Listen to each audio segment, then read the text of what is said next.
Bismillahirrahmanirrahim. Assalamualaikum warahmatullahi wabarakatuh. Innal hamdalillah nahmaduhu wa nasta'inuhu wa nastaghfiruh wa na'udzu billahi min shururi anfusina wa min sayyiati a'malina. May yahdihillahu fala mudilla lahu wa may yudlil fala hadiya lahu. Asyhadu an la ilaha illallah wahdahu la syarika lah wa asyhadu anna Muhammadan abduhu wa rasuluhu la nabiyya wa la rasula ba'dah. Amma ba'd. فإن أصدق الحديث كتاب الله وخير الهدى هدى محمد صلى الله عليه وسلم وشر الأمور محدثاتها وكل محدثة بدعة وكل بدعة ضلالة وكل ضلالة في النار. Ma'asyiral muslimin, a'azzani Allah wa iyyakum. Alhamdulillah, bersyukur kepada Allah pagi hari ini kita bisa melanjutkan materi kita dalam membaca dan menelaah kitab Al-Waraqat yang disyarah oleh Syekh Nasir Syafri, Sa'ad bin Nasir Syafri hafizahullah ta'ala.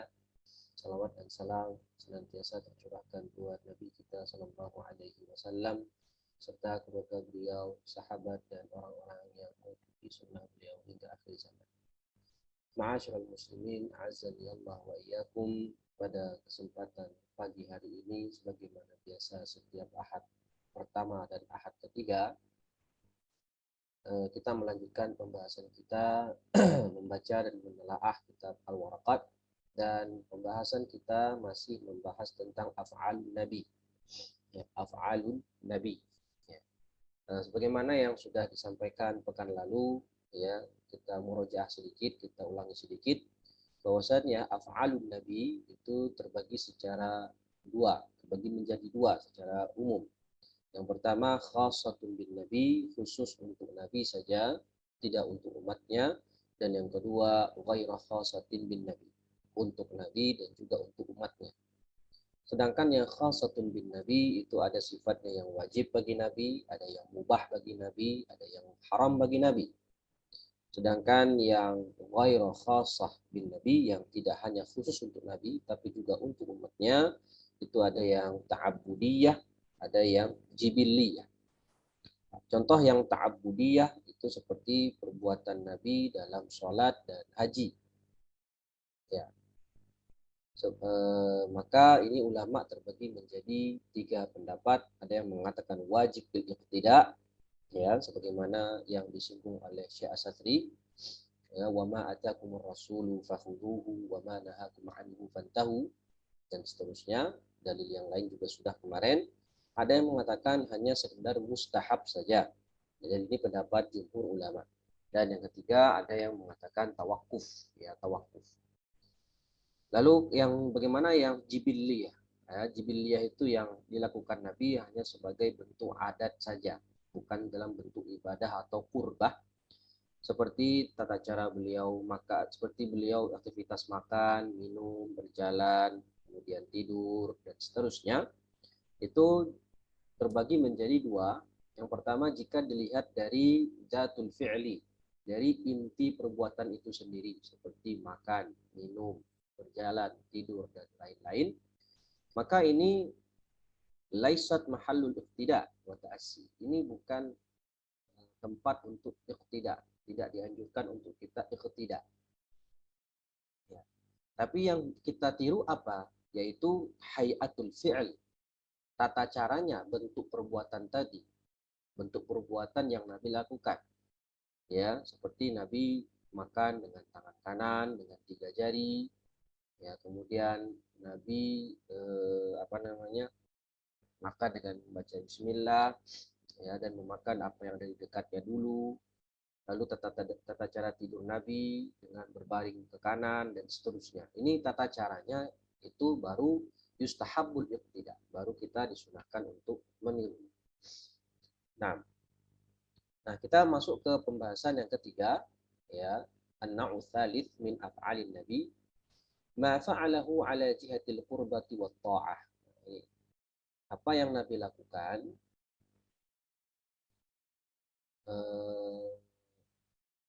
sebuah perbuatan yang Nabi lakukan sebuah perbuatan yang Nabi Muhammad SAW lakukan itu sebagai bentuk qurbah dan ketaatan. Sebagai bentuk qurbah dan ketaatan. Mendekatkan diri kepada Allah sebagai bentuk ibadah, ta'abudiyah. Dan itu bukan kekhususan beliau. Artinya bagi kita juga berlaku untuk beliau dan juga untuk umatnya. Walam yakun bayanan li ghairihi, dan bukanlah menjelaskan nas yang lain, bukan sebagai dalam rangka untuk menjelaskan suatu nas yang lain. Fa'adha qad ikhtalafa al-ulama'u fihi. Ini ulama berbeda pendapat. Ya, ulama berbeda pendapat. Itu tadi sebagaimana yang dijelaskan. Ya, ada yang mengatakan wajib, tidak, ada yang mengatakan mustahab, ada yang mengatakan tawakuf. Fattafaqu ala anna hadzal fi'l masyru'. Jadi ulama itu berbeda pendapat setelah mereka bersepakat bahwasanya perbuatan ini disyariatkan. Ya, karena Nabi melakukannya ala jihatil qurbah wa ta'ah. Nabi melakukannya dalam bentuk ibadah, ta'abudiyah. Ya, ta'abudiyah. Dan tidak hanya khusus untuk beliau, tapi berlaku juga untuk umatnya. Maka hukumnya apa? Wajib nggak kita melakukan? Wajib nggak kita tiru? Yang tidak atau enggak? Nah, ulama khilaf. Khilafnya terjadi setelah ulama sepakat kalau perbuatan ini disyariatkan. Fayajuzu lil 'abdi an yataqarraba bihi ila Allah 'azza wa jalla, walakin ikhtalafu hal huwa wajib atau mandub. Nah, jadi ulama sepakat boleh seorang hamba melakukan perbuatan tadi, mencontoh perbuatan tadi dalam rangka untuk bertaqarrub kepada Allah, dalam rangka untuk beribadah, dengan mencontoh apa yang Nabi lakukan. Tetapi ulama khilaf di sini, apakah dia dihukumi wajib, tidak, atau dihukumi sunnah. Apakah wajib kita tiru, harus, atau hanya sekedar sunnah saja. Wadalilu ala annahu masyru', dan dalil yang mengatakan bahwasannya perbuatan Nabi tadi ala jihatil qurbah wa ta'ah laisa khasan bihi, itu disyariatkan. Dalilnya qala ta'ala a'udzubillahi minasyaitonir rajim bismillahirrahmanirrahim laqad kana lakum fi rasulillahi uswatun hasanah liman kana yarjullaha wal yawmal akhir wa dzakarallaha katsiran. Ini ayat yang masyhur, ya, dan terdapat di sisi Nabi itu bagi kalian contoh yang baik, uswatun hasanah, barang siapa yang mengharapkan Allah dan hari akhir, dan berzikirlah kepada Allah zikran katsira, ya, dengan zikir yang banyak. Lakin ma hukmu hadzal fi'il? Nah, lalu pertanyaannya, memang kita sepakat dia itu masyru', disyariatkan. Boleh kita melakukan perbuatan tadi dalam rangka beribadah kepada Allah, taqarrub kepada Allah. Tapi hukumnya apa? Qalat ta'ifah, pendapat yang pertama, sebagian ulama mengatakan huwa 'alal wujub. Hukumnya wajib. Berdasarkan firman Allah Ta'ala, wa ma atakumur rasulu fakhudhuhu. Wa ma atakumur rasul fakhudhuhu. Apa yang Rasul perintahkan, apa yang Rasul bawa, ambillah. Fakhudhuhu. Ya, fakhudhuhu ada fi'il amr. Wal amru yaqtadi al-wujub fil asl. Wa qad jaa'a bihadzal fi'li fawajaba 'alaina akhdhuhu. Ya. Dan Nabi telah melakukan perbuatan tersebut, telah mendatangkan perbuatan tersebut, maka wajib bagi kita untuk mengambilnya, mencontohnya. Ini qaul ulama yang pertama. Wa qaulu ta'ifah bi annahu yuhmal 'ala an-nadb. Ini pendapat yang kedua. Dia hanya disunahkan saja. Disunahkan bagi kita untuk menirunya dalam rangka ibadah. Tidak sampai derajat wajib. Fayakunu mustahabban wa laysa biwajibin wa dzalika li'annahu lam yarid dalilun bi ijabihi li'anna an-nusus al-waridata fil ittiba'i wa wujubihi yuradu biha ittiba'uhu fi ma amarna bi ittiba'i. Kata sebagian ulama tadi yang mengatakan ini adalah sunnah saja, maka dia hanya sekedar mustahab, ya, dan bukan wajib. Kenapa? Kenapa hanya sampai sunnah saja, tidak mencapai wajib? Li'annahu tidak, karena tidak ada dalil yang menerangkan kewajiban kita untuk menirunya. Ya, tidak ada kewajiban kita untuk meniru perbuatan Nabi tadi yang Nabi lakukan dalam rangka ibadah. Walaysa khassatan bihi, dan bukan khusus untuk beliau saja. Tidak ada dalil yang menyuruh kita, mewajibkan kita untuk meniru perbuatan tadi dalam rangka ibadah. Karena dalil-dalil yang ada, ya, yang menjelaskan wajibnya kita ittiba kepada Nabi Shallallahu Alaihi Wasallam, sebagaimana dua ayat di atas. Yang dimaksudkan di sana yuradu biha ittiba'uhu fi ma amarona bittiba'ihi. Ya, yang dimaksudkan dari dalil-dalil di atas adalah apa?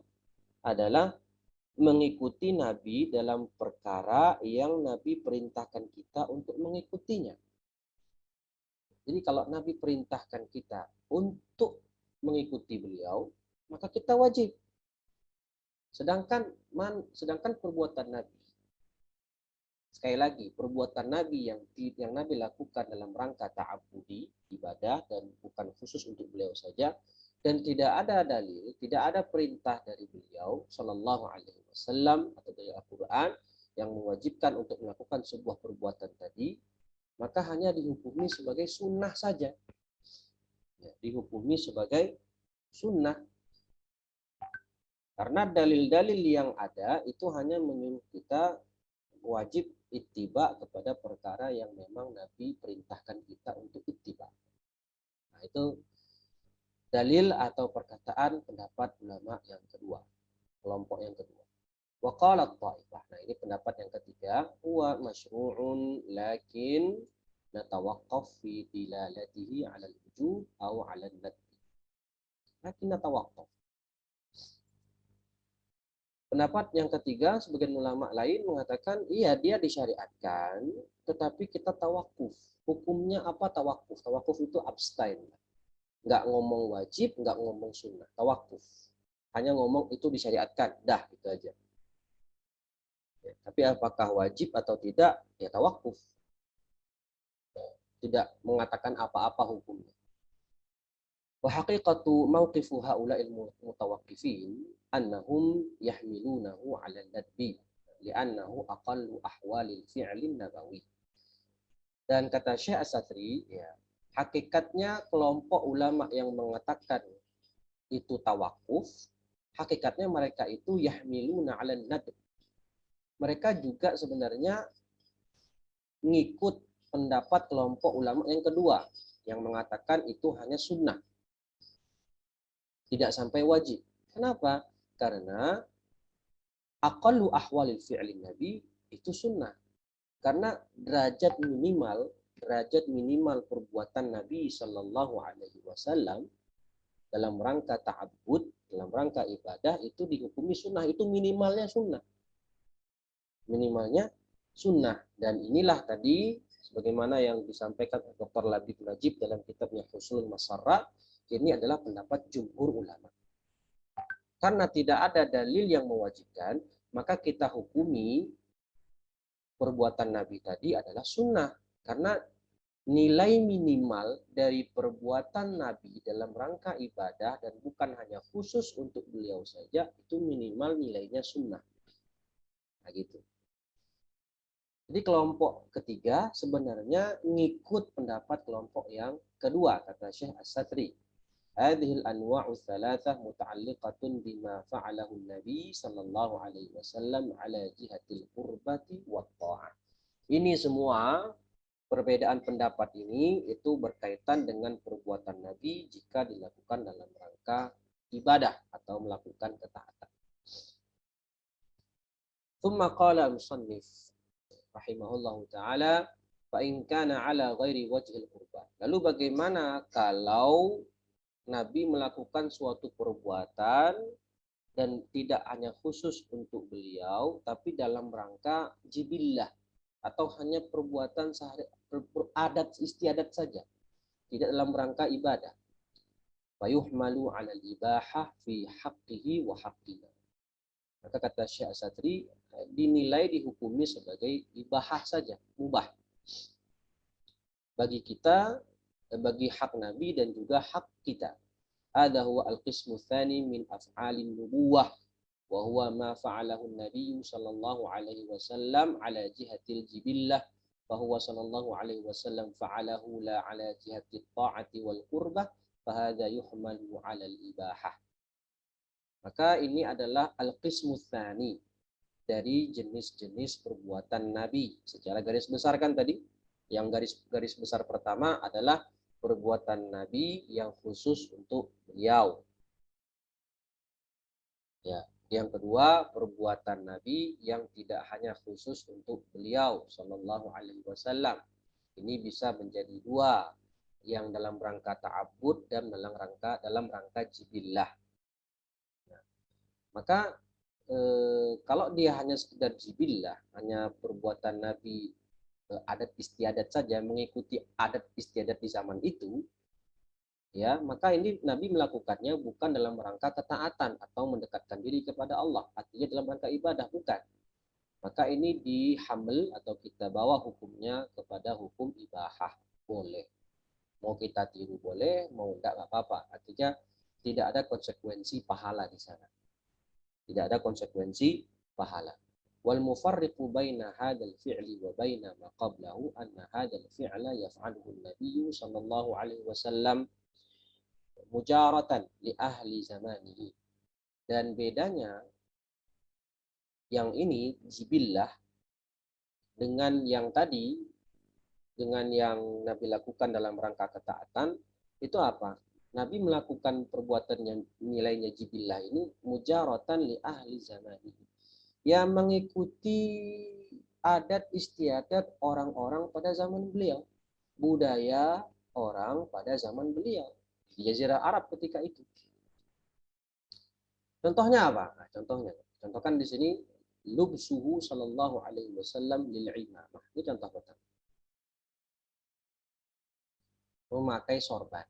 Nabi sallallahu alaihi wasallam menggunakan sorban karena memang budaya Arab saat itu, Jazirah Arab pada saat itu yang memakai pakaian surban. Maka kalau orang Indonesia, orang Asia Tenggara, orang Indonesia khususnya menggunakan sorban, maka kalau dia berkeyakinan itu hanya mubah saja, tidak masalah. Tapi kalau dia berkeyakinan dengan memakai imamah tadi dalam rangka mencontoh Nabi dan berkeyakinan itu sunnah dan ada pahalanya, maka ini keliru. Ya, maka ini karena pakaian orang Arab saat itu begitu. Nabi melakukannya, Nabi memakainya karena itu baju adat istiadat budaya orang Arab ketika itu pakai sorban.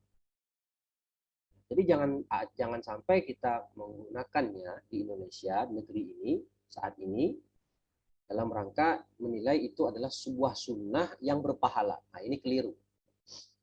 Ya. Fa'alahun nabiyyu mujaratan atau majaratan li ahli zamanihi. Karena ini mengikuti adat istiadat orang-orang setempat pada masa beliau sallallahu alaihi wasallam. Maka di Indonesia, kalau Indonesia awalnya kita pakai pakaian yang mengikuti adat istiadat budaya kita selama tidak membuka aurat kan gitu, seperti koko, sarungan, pecian, ya, dan seterusnya.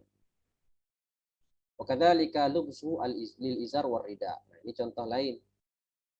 Nabi memakai gamis izar warida, ya gamis Arab itu. Ya.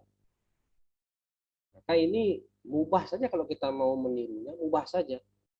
Ya, jadi jangan ada yang ekstrim kanan, jangan ada yang ekstrim, ada yang ifrat dan tafrid. Yang berlebihan mengatakan, oh ini bentuk sunnah, berpahala, salah. Dan yang kedua, oh ini pakaian Arab. Ya, ini pakaian Arab, pakaian teroris, dan seterusnya. Ini dua kutub yang saling ekstrim, salah dua-dua. Yang benar adalah kita katakan kalau ada orang di Indonesia memakai pakaian busana Arab, maka dihukumi boleh. Iya, tidak masalah. Jangan dicela pula. Ya, jangan dicela pula. Nah, orang yang memakai pakaian seperti itu jangan menganggap kalau dia sedang mengikuti sunnah. Salah, karena hukumnya hanya mubah. Hukumnya hanya mubah. Fahadal fi'lu lam yaf'al ala jihatil qurbah wa ta'ah. Perbuatan ini yang tadi dicontohkan sama Syekh Syafii itu Nabi lakukan bukan dalam rangka ibadah.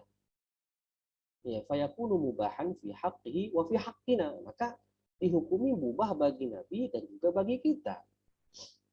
Ya. Wa hina idzin la yasihu lana an nataqarraba ila Allah azza wa jalla mithli hadzal fi'l.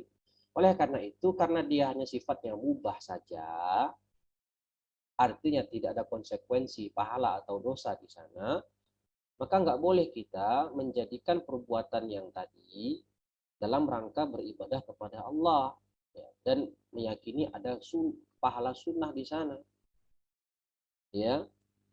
Lianna Nabiya fa'alahu ala jihatil adah, karena Nabi melakukannya hanya sekedar bentuk adat istiadat saja, kebiasaan, ya.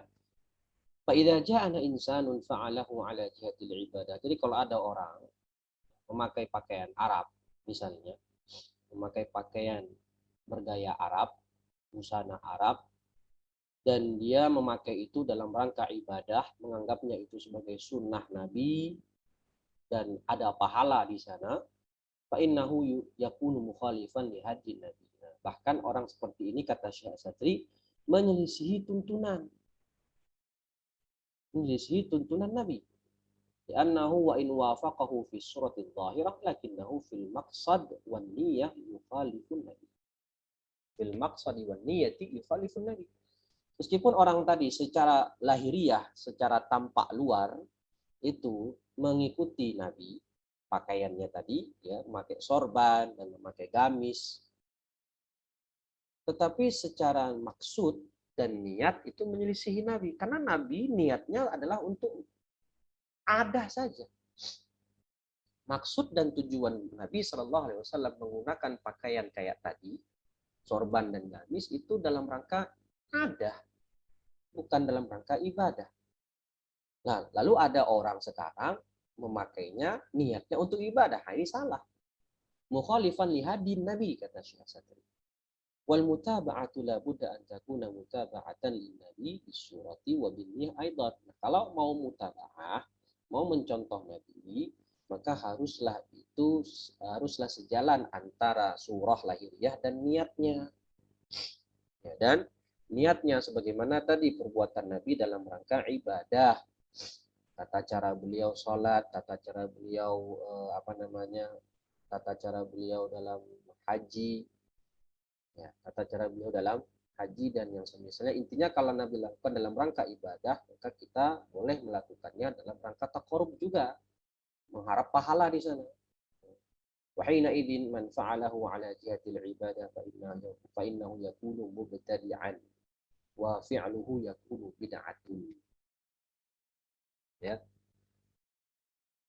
Au yakunu wa fi'luhu yakunu bid'atan wa min amthilati hadza. Nah, kata Syekh, kalau ada orang yang kayak tadi padahal itu untuk adah tapi diniatkan untuk ibadah, maka orang ini merupakan orang yang mubtadi', pelaku bid'ah, dan perbuatannya itu dinilai bid'ah. Contohnya apa? Al-baulu fil amakin allati bala fiha nabi. Ya. Kita kasih apresiasi orang ini ingin mengikuti Nabi Shallallahu Alaihi Wasallam dari A sampai Z, ya, misalnya, ya, dan beliau, orang ini kencing di tempat-tempat Nabi kencing. Nah, saking ingin niru Nabi, gitu. Padahal kan Nabi ketika kencing itu di suatu tempat kan ala jihatil ada saja, tidak ada niat untuk ibadah. Ditiru sama orang ini dalam niat ibadah. Kemudian apa contoh lain? Wakhtiyarut tariq alladhi salakahun nabi. Ya, dan memilih jalan yang Nabi lewati ketika berjalan. Masya Allah.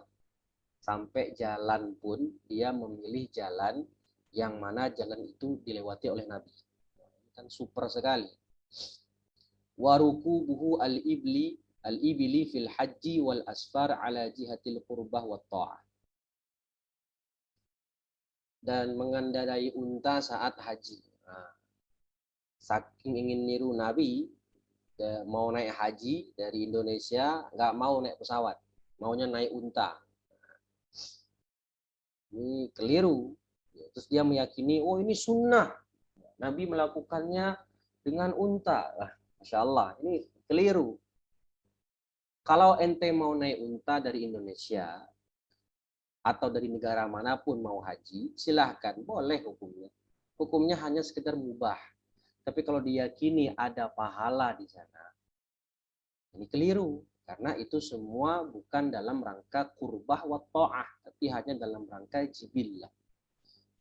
Ya, mengendarai unta naik haji atau safar-safar yang safarnya tadi dalam rangka ketaatan, seperti mau umrah, ya, atau ingin mengunjungi Baitul Maqdis, ziarah ke Baitul Maqdis misalnya. Fa inna man fa'alaha 'adatan, ya, fa inna man fa'alaha 'adatan fa in fa'alahu fa inna fi'lahu jaizun, mubah. Kalau orang tadi melakukannya dalam rangka hanya adah saja, bukan ibadah, maka itu boleh-boleh saja. Fa inna fi'lahu jaizun, mubah. Wa man fa'alaha ibadatan qila hadza bid'ah. Tapi kalau dilakukan dalam rangka ibadah, maka ini dihukumi bid'ah. Wa qad kana Ibnu Umar yara jawaz at-ta'abbud bi mithli hadhihi al-af'ali wa qad khalafahu jumhurus sahabah. Dan Ibnu Umar, ya, itu berpendapat bolehnya ta'abbud dengan perbuatan Nabi yang sifatnya jibillah tadi. Boleh kita berta'abbud mengambil perbuatan Nabi tadi dalam rangka untuk ibadah, seperti tadi memakai sorban dan gamis, berkendara untuk haji dengan unta dan semisalnya tadi, itu boleh kita berpendapat itu dalam rangka ibadah, artinya ada pahala di sana. Itu kata Ibnu Umar. Tapi ini diselisihi oleh jumhur sahabah, termasuk ayahnya sendiri, ayahnya Ibnu Umar. Siapa? Umar bin Khattab radhiyallahu taala anhuma. Wa jumhur sahabati ra'yuhum muta'ayyidun bi adillati syari'ah adallatun ala wujubil mutaba'ati fil niyati wal maqsad. Dan perkataan atau pendapat mayoritas sahabat itu diperkuat dengan dalil-dalil syar'i yang menunjukkan bahwasannya wajib mutaba'ah itu haruslah sesuai niat dan maksudnya. Jadi kalau Nabi tadi niat melakukan perbuatan itu memang untuk ta'abbud, maka kita boleh dianjurkan, yustahab untuk melakukannya dalam rangka ta'abbud. Tapi kalau Nabi sendiri melakukannya hanya dalam rangka adah, mengikuti budaya setempat, maka kita tidak boleh melakukannya niatnya untuk ibadah. Ini menyelisihi tuntunan Nabi, kata Syekh tadi. Baik. Idza taqarrara hadza fa inna ba'd al-af'ali qad takhtalifu fiha al-anzar. Jika telah jelas bagi kita penjelasan di atas, maka sebagian perbuatan Nabi maksudnya qad takhtalifu fiha al-anzar, yaitu berbeda-beda ulama dalam menilainya. Ya, berbeda-beda ulama, berbeda-beda pandangan ulama terhadapnya. Maka sebagian perbuatan Nabi itu ulama berbeda pendapat tentang hukumnya. Apakah Nabi melakukannya ala jihatil qurbah wa ta'ah am fa'alaha jibillatan wa adatan. Jadi ulama menilai sebagian perbuatan Nabi itu berbeda-beda. Berbeda dalam apa? Ada yang mengatakan apakah ini Nabi lakukan dalam rangka ketaatan atau ibadah, ataukah hanya sekedar adatan saja, mengikuti adat atau kebiasaan saja. Contohnya apa? Nah, ini yang ulama khilaf. Contoh perbuatan ini ulama khilaf, apakah dalam rangka ibadah atau bukan. Seperti lubsul khatam, pakai cincin. Pakai cincin. Kan Nabi punya cincin ya, bertuliskan Muhammad Rasulullah, ya kan? Innan nabiyya qala ta'ifah, ulama pertama Kelompok pertama mengatakan innan nabiyya fa'alahu ibadatan. Ini pendapat ulama yang pertama. Nabi Shallallahu Alaihi Wasallam memakai cincin untuk dalam rangka ibadah. Ini kata ulama mana? Qala bihi ba'du zahiriyah. Ini menurut ulama zahiriyah. واستدل الظاهرية بأن الناس في هذا العصر لم يكونوا يلبسون الخواتم ولأن الناس اقتدوا بالنبي صلى الله عليه وسلم في لبس الخاتم كما في حديث أنس. Kata zahiriyah, dalilnya apa? Kalau itu ibadah, ya, kata zahiriyah, karena orang-orang pada masa itu, ya pada masa Nabi SAW itu sebelumnya tidak menggunakan cincin. Lalu mereka gunakan cincin. Kenapa? Karena mencontoh Nabi. Nah, itu kata zahiriyah. Karena orang-orang di masa itu, para sahabat dan yang lainnya, melihat Nabi menggunakan cincin, maka Nabi pun menggunakannya. Maka sahabat pun menggunakannya. Ya, dalam memakai cincin. Sebagaimana dalam hadis Anas. Ya. Muttafaqun alaih. Wal qaulu tsani, nah ini pendapat yang kedua, itu pendapat jumhur. Nah, ini pendapat jumhur, bi annahu laisa sunnah. Bi annahu laisa sunnatan wa innama huwa fi'lun mubahun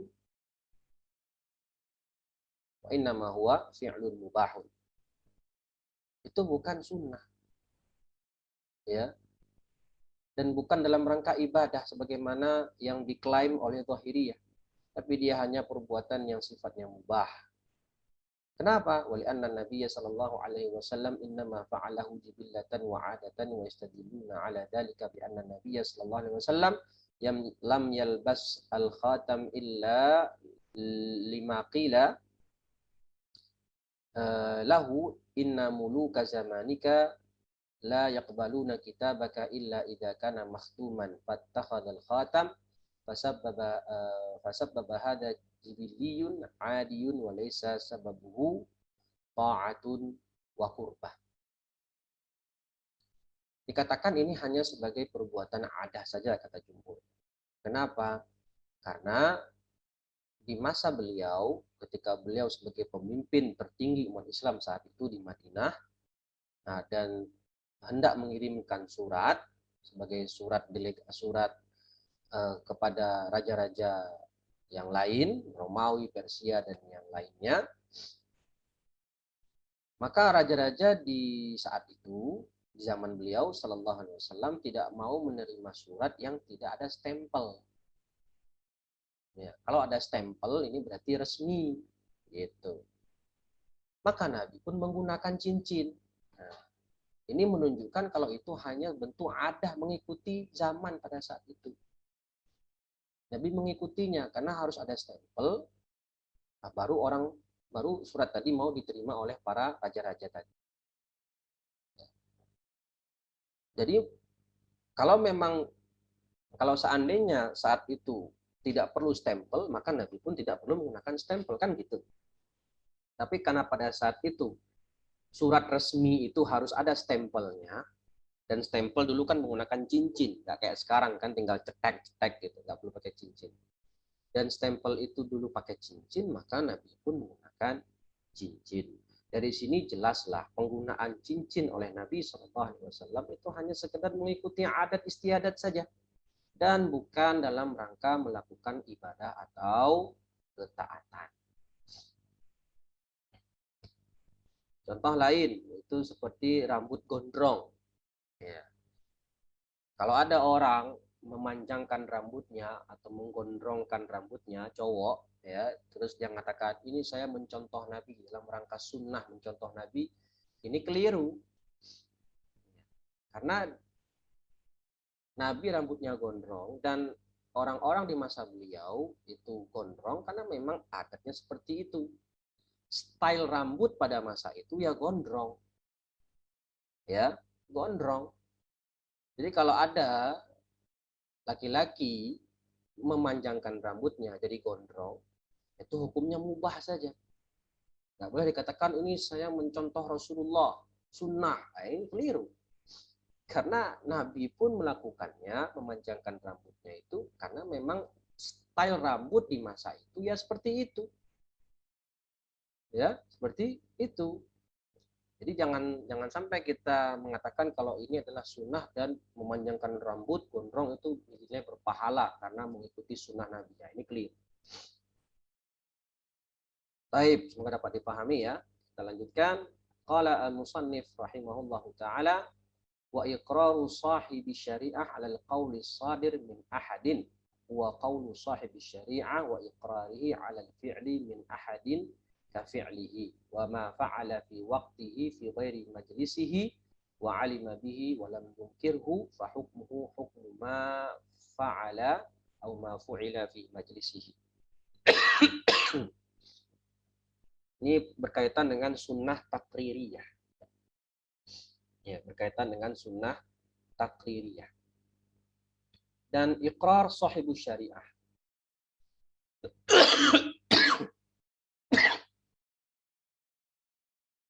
Iqrar, pembenaran atau pengakuan dari sahibu syariah, maksudnya siapa? Ya, Nabi. Al-muradu bi iqrari sahibu syariah an yasma'an nabiyyu. Nah, ini dia maksud dari iqrar sahibu syariah. Ay yasma'a an-nabiyyu sallallahu alaihi wasallam ahadan nas yaqulu qawlan fala yunkiruhu. Nabi mendengar seseorang berkata dan Nabi tidak mengingkarinya. Apakah ini hujjah? Ya, hujjah. Sunnah takririyah katanya kan? Ya, fa innahu yuhtajju bihi li'anna Nabiyya sallallahu alaihi wasallam la yuqiru ahadan ala batil. Kalau Nabi mendengar sebuah perkataan dari orang, dari sahabat beliau atau orang lain dan itu tidak diingkari oleh Nabi, maka ini dalil hujjah kebolehan hal tersebut karena Nabi tidak pernah mendiamkan sebuah kemungkaran atau kebatilan. Contohnya bagaimana? Kama sami'a Umar yaqulu ba'dal aqwal fasakata anha. Seperti contoh Nabi Muhammad mendengar Umar bin Khattab itu mengatakan sebuah perkataan ya dan Nabi diam, tidak berkomentar. Contoh lain, wa kadzalika musyahadatuhu li ba'dil af'al. Ya, Nabi menyaksikan perbuatan orang lain. Seperti apa? Seperti dalam hadis Aisyah itu ya, Nabi melihat orang-orang Habasyah, anak-anak Habasyah itu sedang main perang-perangan di masjid. Kaiqrarin Nabi al-Habasyah wa hum yal'abuna fil masjid. Jadi Nabi melihat orang-orang Habasyah itu sedang main perang-perangan di areal Masjid Nabawi dan Nabi pun mendiamkannya. Ini tanda beliau setuju, tidak masalah. Fa innahu idza aqarra ahadan minan nas ala fi'lin minal af'al fa innahu yakunu bimathabati fi'li. Jadi kalau beliau aqarra, mendiamkan perbuatan seseorang, ya, mendiamkan perbuatan di antara perbuatan orang-orang, maka itu berarti yakunu bimathabati fi'li, itu sama berarti dengan dinilai sama levelnya dengan perbuatan beliau sendiri. Artinya dinilai itu sebagai hujjah. Ya, sebagai hujjah dan boleh kita berhujjah dengannya. Fa in kana ala sabil jibillah humila ala ibahah. Nah, ini kalau dalam ibadah ya, misalnya dalam masalah ibadah maka dihukumi sunnah. Tapi kalau yang dilakukan orang-orang tadi itu dalam bentuk jibillah saja, hanya adat istiadat, kebiasaan, dan bukan dalam rangka ibadah, maka itu dinilai sebagai pembolehan. Seperti tadi, ada anak-anak Habasyah, orang-orang Habasyah main di perkarangan Masjid Nabawi, ya, main di Masjid Nabawi, Nabi mendiamkan, maka dihukumi boleh. Nggak dihukumi sunnah berpahala, enggak, karena kan itu dalam rangka jibillah, bukan dalam rangka melakukan ketaatan. Kama syahada ba'dun nas ya'lu jabalan. Bagaimana juga Nabi Shallallahu Alaihi Wasallam menyaksikan sebagian orang itu naik gunung, ya'lu jabalan. Wa in kana fa'ala dzalika wa in kana fi'lu dzalika syakhsi ala sabilil ibadah wa aqarrahu an-nabi fa innahu yuhmalu 'ala an-nadbi. Nah, itu kalau tadi dia bentuknya perbuatan orang tadi dalam rangka jibillah saja, maka mubah. Tapi kalau Nabi melihat perbuatan seseorang dan orang tadi melakukannya dalam rangka beribadah dan ditakrir oleh Nabi, didiamkan oleh Nabi, tidak dikomentari oleh Rasul Shallallahu Alaihi Wasallam, maka yuhmal ala nadbi. Maka itu hanya sekedar dihukumi sunnah. Kayak apa contohnya? Kafi'lin Nabi sallallahu alaihi wasallam min hadza salatu Khubayb raka'ataini qabla al-qatl kama fi sahih al-Bukhari. Bagaimana Khubayb melakukan salat 2 rakaat sebelum al-qatl. Ya, sebelum al-qatl. Dalilnya Al-Bukhari min hadis Abi Hurairah radhiyallahu anhu wa huwa haditsun tawilun fi qissah. Ini hadis yang cukup panjang. Sebelum melakukan pembunuhan atau sebelum melakukan qisas dan seterusnya. Maka melakukan 2 rakaat. Ini Nabi tidak mengomentarinya. Dan juga contoh lain ya Bilal kan. Bilal melakukan sholat 2 rakaat setelah wudhu. Maka Nabi pun mentakrirnya. Tidak melarangnya. Baik. Kadzalika mimma yulhaqu bil iqrar ma fu'ila fi waqtin nabi fi ghairi majlisihi thumma alima bihi wa lam yunkirhu fa innahu yakunu bi mathabati fi'lihi sallallahu alaihi wasallam. Dan dimasukkan dalam masalah takrir, sunnah takririyah ini adalah jika ada perbuatan yang dilakukan oleh sahabat atau dilakukan oleh kaum muslimin di masa Nabi tapi tidak di hadapan beliau. Ya, Nabi tidak melihat.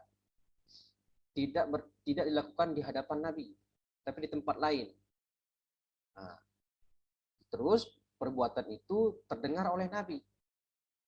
Ya, terdengar oleh Nabi Shallallahu Alaihi Wasallam. Dan Nabi tidak mengingkarinya.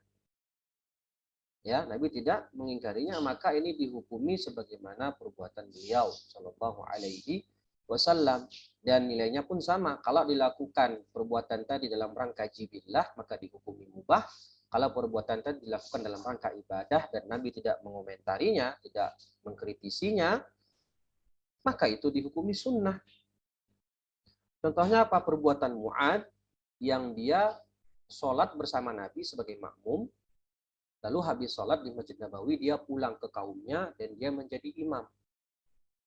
Artinya Mu'az itu dalam satu waktu sholat 2 kali. Sholat sebagai makmum dan sholat sebagai imam. Dan Nabi pun tidak mengomentarinya. Nabi mentakrirnya. Dan inilah yang menjadi dalil para ulama Syafi'iyah. Bolehnya seseorang makmum itu sholatnya fardu, imamnya sholat sunnah. Karena kan Mu'az sudah sholat fardu bersama Nabi sebagai makmum. Dan dia mengulangi sholat tadi sebagai imam. Nah, sholat yang kedua yang dilakukan oleh Mu'az itu nilainya adalah sunnah. Jadi Mu'az itu imam terhadap makmumnya. Dan sholatnya tadi dinilai sunnah, nafilah, dan makmumnya sedang sholat fardu. Ini yang menjadi dalil ulama Syafi'iyah sekali lagi bolehnya makmum sholat fardu dan imamnya sholat sunnah. Baik, dan juga hadis yang masyhur juga tentang bagaimana ada seorang sahabat yang sholat membaca surat Al-Ikhlas sebelum membaca surat yang lain. Habis baca Al-Fatihah, baca Al-Ikhlas dulu, baru baca surat yang lain. Begitu seterusnya dilakukan setiap sholat. Maka hal ini pun terdengar oleh Nabi. Ya, disampaikan oleh para sahabat dan terdengar oleh Nabi, dan Nabi ujung-ujungnya membenarkannya. Ya, tidak melarangnya. Maka dihukumi sunnah. Fahukmuhu hukmu ma fu'ila fi majlisi. Ya, tadi ya, kalau sebuah perbuatan dilakukan oleh kaum muslimin di masa Nabi, saat Nabi masih hidup, tapi bukan di hadapan Nabi dilakukan. Terus perbuatan tadi terdengar oleh beliau, sampai beritanya ke beliau. Dan beliau mentakrirnya, maka dihukumi sunnah kalau itu ala sabilil ibadah, dan dihukumi mubah jika itu dilakukan ala sabil al-jibillah.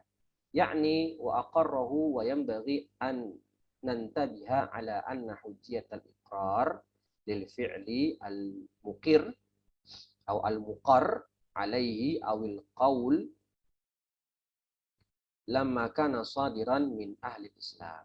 Nah, lamma kana sadiran min ahli Islam. Dan perlu kita perhatikan, perlu kita garis bawahi hal ini, kehujjahan iqrar, ya, hujjah sebuah takrir dari Nabi terhadap perbuatan seseorang atau perkataan seseorang, itu kalau yang melakukannya adalah kaum muslimin. Nah, jadi kalau ada orang Islam, kaum muslimin melakukan suatu perbuatan atau perkataan dan ditakrir oleh Nabi, maka baru jadi hujjah. Amma idza kana al-fi'lu awil qawlu sadiran min kafirin wa sakata an-nabiy sallallahu alaihi wasallam anhu fa innahu la ya'ni iqraruhu ala dhalika al-fi'li aw al-qawli wa la yadullu ala jawazihi aw mashru'iyyatihi. Kalau perbuatan tadi berasal dari orang kafir. Kalau ada perbuatan di masa Nabi dilakukan oleh orang kafir, musyrik, dan Nabi mendiamkannya, ya, maka itu bukan berarti hujjah. Nah, ya, bukan berarti itu sebagai sunnah takririyah, bukan. Karena yang menjadi hujjah dalam sunnah takririyah kalau berasal dari perbuatan kaum muslimin, bukan orang kafir.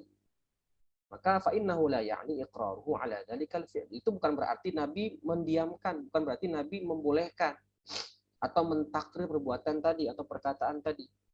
Wala yadullu ala jawazi, dan juga bukan menunjukkan itu dibolehkan atau bahkan disyariatkan, bukan.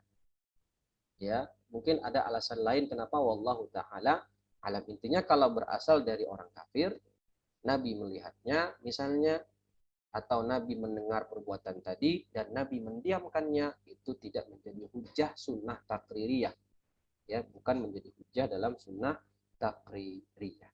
Allahu taala a'lam. Semoga bermanfaat. Alhamdulillah kita selesai membahas af'alun Nabi sallallahu alaihi wasallam, dan insyaallah di pertemuan selanjutnya kita akan membahas an-nasakh, ya, an-nasakh. Cukup sekian dari saya. Semoga yang sedikit ini bermanfaat, ya, dan semakin menambah pemahaman kita terhadap syariat Islam yang agung ini. Baik, sebelum kita tutup, sebagaimana biasa, jika memang ada yang ingin ditanyakan, dipersilahkan. Kalau tidak ada, maka kita tutup.